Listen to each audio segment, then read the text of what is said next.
जी बिस्मिल्लाहिर्रहमानिर्रहीम। Welcome to my channel. कैसे हैं आप सब? अ, बेटा आज हम चैप्टर 14 एफएससी पार्ट 2 का चैप्टर 14 का एमसीक्यूज का थर्ड पोर्शन वो हम इंशाल्लाह करने लगे हैं, जिसमें जो टॉपिक्स हैं ये मैं आपको दिखाता हूँ। ये आप स्क्रीन पर टॉपिक्स देख रहे हैं, यहाँ पे लिखा हुआ आपको नजर आ रहा है ammeter, volt meter and avometer. तो ये हमारे टॉपिक्स हैं। सारी बात है, अगर इससे रिलेटेड आपने क्वेश्चंस करने हैं तो आपको इनके बेसिक कॉन्सेप्ट्स और इनका जो फॉर्मूला है वो अब याद होना चाहिए। तो चलें बढ़ते हैं, कुछ एमसीक्यूज हैं उनकी तरफ। सबसे पहले आप इस वक्त स्क्रीन पर एमीटर से रिलेटेड क्वेश्चन देख रहे हैं, जिसमें पहला क्वेश्चन है an ammeter is a galvanometer with low resistance. जी, इसका आंसर लो रेजिस्टेंस क्यों है? क्योंकि हम जानते हैं कि अगर हम एक गल्वानोमीटर को शंट कर दें, यानी उसके साथ पैरेलल में एक लो रेजिस्टेंस लगा दें, जिसे हम शंट रेजिस्टेंस भी कहते हैं, तो फिर ये जो गल्वानोमीटर है ये बन जाता है एमीटर। ठीक है, इसका मतलब ये हुआ कि गल्वानोमीटर के साथ पैरेलल में लो रेजिस्टेंस लगाने से अगर वो एमीटर बन जाता है, तो हम कह सकते हैं कि अब इसकी रेजिस्टेंस काफी कम हो गई है, क्योंकि हम जानते हैं कि अगर दो रेजिस्टर्स को आप पैरेलल कनेक्ट करें, यानी उनको पैरेलल कॉम्बिनेशन में कनेक्ट करें, तो उनकी जो इक्विवेलेंट रेजिस्टेंस आती है वो उन दोनों में सबसे छोटी रेजिस्टेंस से भी छोटी होती है। क्योंकि हम जानते हैं अगर मैं इनका इक्विवेलेंट निकालूंगा तो उसका फॉर्मूला रेसिप्रोकल में आएगा 1/r(g) प्लस 1/r(s). ये आप इस वक्त स्क्रीन पर यहां पर देख रहे हैं। ठीक है, अगर मैं इसका एलसीएम वगैरह लूं फिर उसका रेसिप्रोकल लूं तो आंसर जो है वो बहुत छोटा आएगा। ठीक है जी, इसलिए हम कह सकते हैं ammeter is a galvanometer with very low resistance. दूसरा क्वेश्चन है जी, an ammeter is connected in series series in the circuit.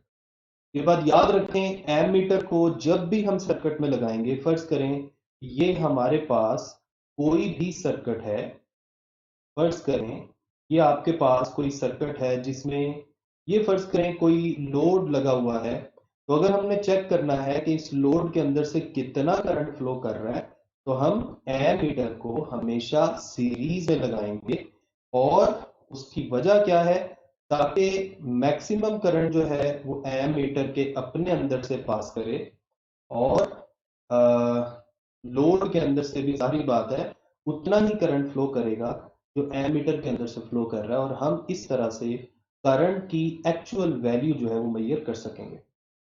इसके बाद है जी थर्ड क्वेश्चन।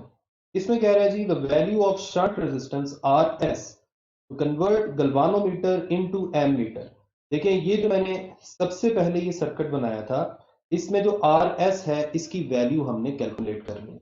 अगर आप उस टॉपिक की तरफ जाएं जो एमीटर वाला टॉपिक है, हम कहते हैं जी फर्ज करें टोटल करंट अगर आई आ रहा है, तो गल्वानोमीटर के अंदर से मैक्सिमम जो करंट हम फ्लो करवा सकते हैं उसको हम आई जी का नाम देते हैं, और इसे current for full scale deflection in galvanometer भी कहते हैं। और जो करंट हम बाईपास करवाएंगे ज्यादा से ज्यादा, वो फिर कितना हो जाएगा? आई माइनस आई जी। तो ये तो मैंने डायग्राम को लेबल कर दिया जो आपने टॉपिक में भी पढ़ी थी। तो इसमें जो formula I G R G divided by I minus I G, ये है शंट रेजिस्टेंस का फॉर्मूला। और इस तरह से हमारा इस क्वेश्चन का जो आंसर है वो बन जाएगा ऑप्शन नंबर बी। ये थोड़ा सा मेरा ख्याल है क्लियर आपको नजर नहीं आ रहा, लेकिन आप इसमें जहन में बिठा लें कि this is actually I G R G divide by I minus I G. अब इसमें आई जी क्या है? आई जी है current for full scale deflection in galvanometer. R G क्या है? Resistance of galvanometer. आई क्या है? ये एक्चुअली एम मीटर की मैक्सिमम करंट मेजर करने की रेंज है। और आई जी क्या है? ये मैं पहले भी आपको बता चुका हूं, current for full scale deflection in the galvanometer. तो बेटा ये था आपका क्वेश्चन नंबर 3। इसके बाद है जी फोर्थ नंबर पे, shunt resistance is called bypass resistance. बेटा इसे बाईपास रेजिस्टेंस क्यों कहते हैं? क्योंकि ये वाली जो रेजिस्टेंस है इसका बेसिक पर्पस ही ये है कि ये गल्वानोमीटर के अंदर से गुजरने वाले एक्स्ट्रा या इजाफी करंट को बाईपास करवा दे, यानी गल्वानोमीटर से बाईपास करवा के आगे उसको पहुंचा दे। ठीक है जी, तो इसलिए इसे बाईपास रेजिस्टेंस भी कहते हैं। क्वेश्चन नंबर 5 में कह रहा है which of the following is likely to have least resistance.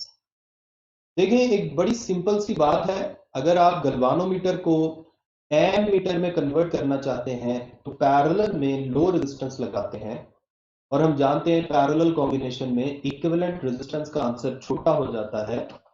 लेकिन जब हम गल्वानोमीटर को वोल्ट मीटर में कन्वर्ट करना चाहें तो फिर हम हाई रेजिस्टेंस सीरीज में लगाते हैं, और हम ये जानते हैं कि हाई रेजिस्टेंस को सीरीज में लगाने से इक्विवेलेंट रेजिस्टेंस जो है उसका आंसर ज्यादा आता है।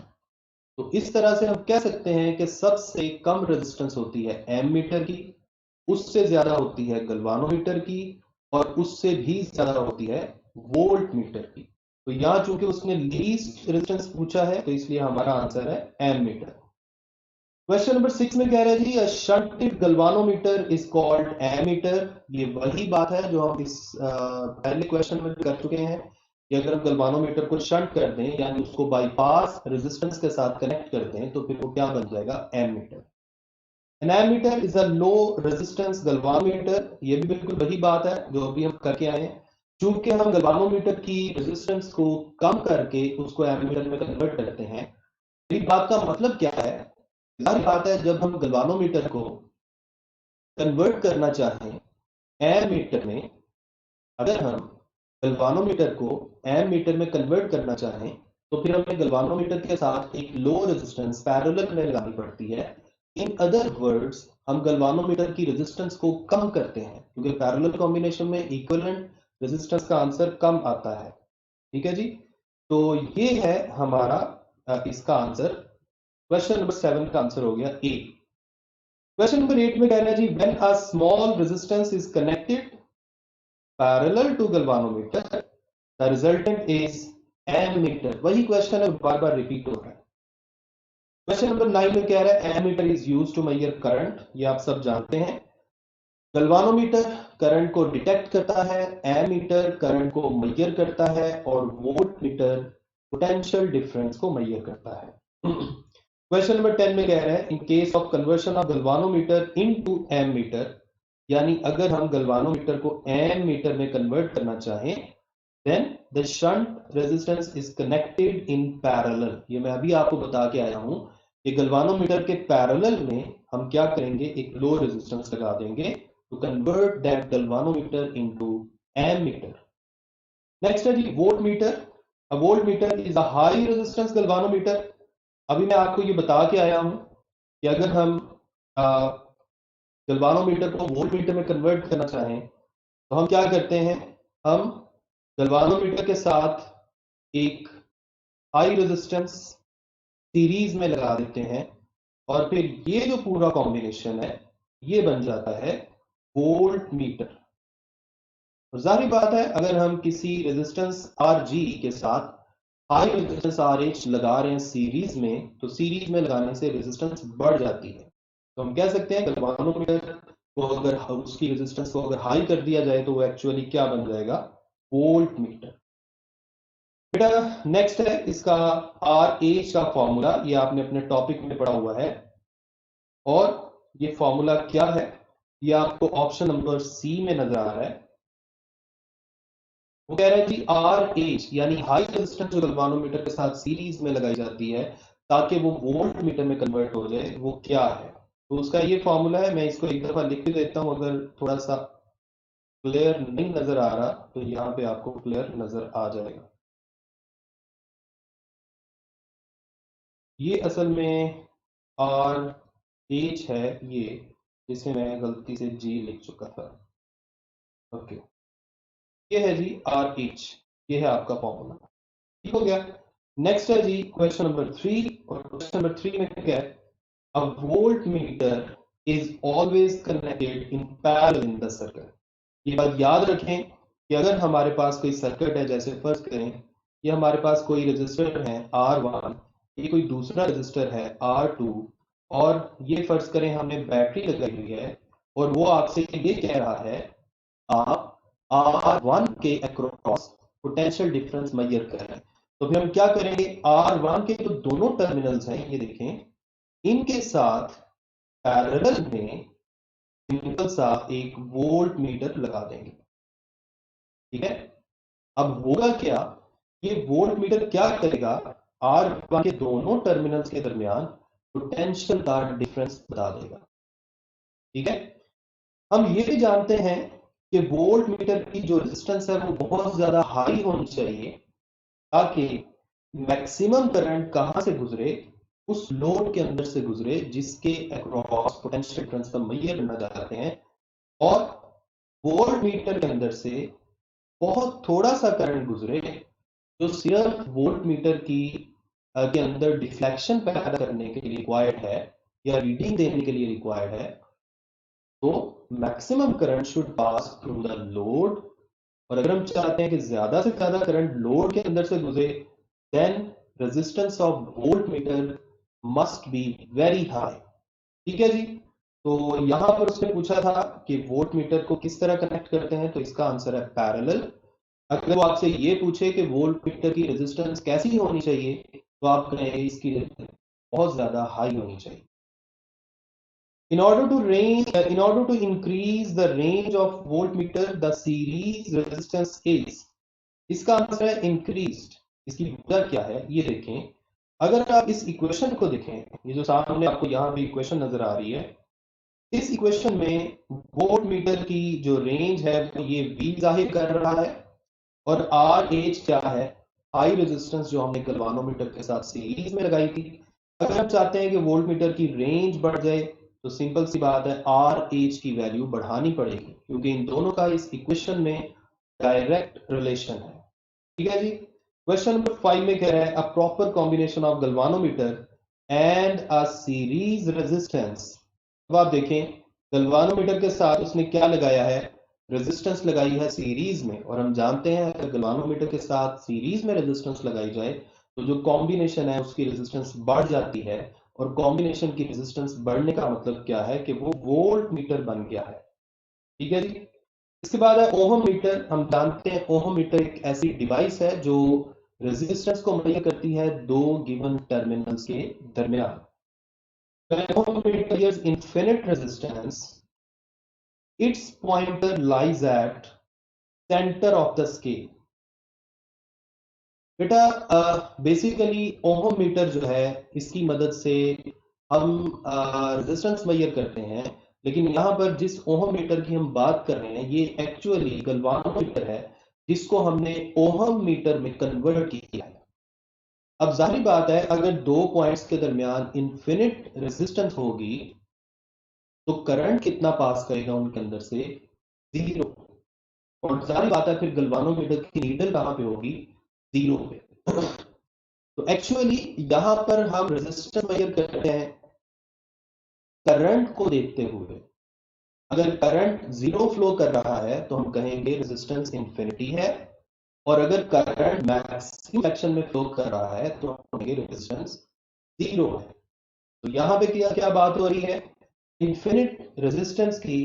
तो इंफिनिट रेजिस्टेंस का क्या मतलब हुआ, करंट जीरो, और अगर करंट जीरो होगा तो गैल्वानोमीटर की नीडल कहां पे होगी, सेंटर पे, यानी जीरो पे। क्वेश्चन नंबर 2 में क्या है, when ohm meter gives full scale deflection it indicates. अभी मैं ये बात आपको बता के आया हूं, अगर ohmmeter full scale deflection दे रहा है, इसका मतलब ये हुआ कि जिस गलवानोमीटर की मदद से आप ये मैयर कर रहे हैं वो फुल स्केल अगर डिफ्लेक्शन दे रहा है, इसका मतलब है उसके अंदर से मैक्सिमम करंट फ्लो कर रहा है। और अगर मैक्सिमम करंट फ्लो कर रहा है तो हम कह सकते हैं कि रेजिस्टेंस मिनिमम है, यानी जीरो है। इसका आंसर क्या हुआ? ए। 14.11 ये नेक्स्ट आपका टॉपिक था मल्टीमीटर। बेसिकली ये टॉपिक है जिसमें वो सबसे पहला क्वेश्चन दे रहा है जी, an avometer can also be used as multimeter. Multimeter जो है इसको आप इस तरह देख सकते हैं कि एक ही मशीन है जिसके अंदर सारी ऑप्शंस मौजूद हैं, यानी हम इसको एमीटर के तौर पर यूज कर सकते हैं, के तौर पर भी, ओहम मीटर के तौर पर भी, और साथ इनकी रेंजेस को भी वेरी कर सकते हैं। क्वेश्चन नंबर 2 में कह रहा है an avometer is also called a multimeter. ये भी सेम वही क्वेश्चन है। The device which can measure current, potential and resistance is called avometer. अब इसमें देखें, एवो में ए का मतलब है एमीटर या एम्पेयर, बी का मतलब है वोल्ट मीटर या वोल्ट्स, और ओ का मतलब है ओहम मीटर या ओहम। ठीक हो गया? तो ये था हमारा आज का टॉपिक, आज का जो हमारा लेसन था। और इसमें हमने क्या देखा? इसमें हमने चैप्टर नंबर 14 जो है उसका थर्ड पोर्शन देखा एमसीक्यूज का। इंशाल्लाह हम अपनी नेक्स्ट वीडियो में चैप्टर नंबर 15 जो एफएससी का है उसके एमसीक्यूज देखेंगे। इसी तरह चैप्टर नंबर 16 ऑनवर्ड इंशाल्लाह मैं अगली वीडियोस में प्योरली एमडी कैट से रिलेटेड लेक्चर्स भी अपलोड करूंगा, और उनमें एमसीक्यूज की जो प्रैक्टिस है वो भी हम इंशाल्लाह वीडियोस में करेंगे। तो आप इन टच रहें चैनल के साथ, इंशाल्लाह आपको काफी अच्छा स्टफ यहाँ मिलेगा। तो चलें जी, नेक्स्ट वीडियो तक इजाजत दें, अपना ख्याल रखें और दुआओं में मुझे याद रखें। अल्लाह हाफिज।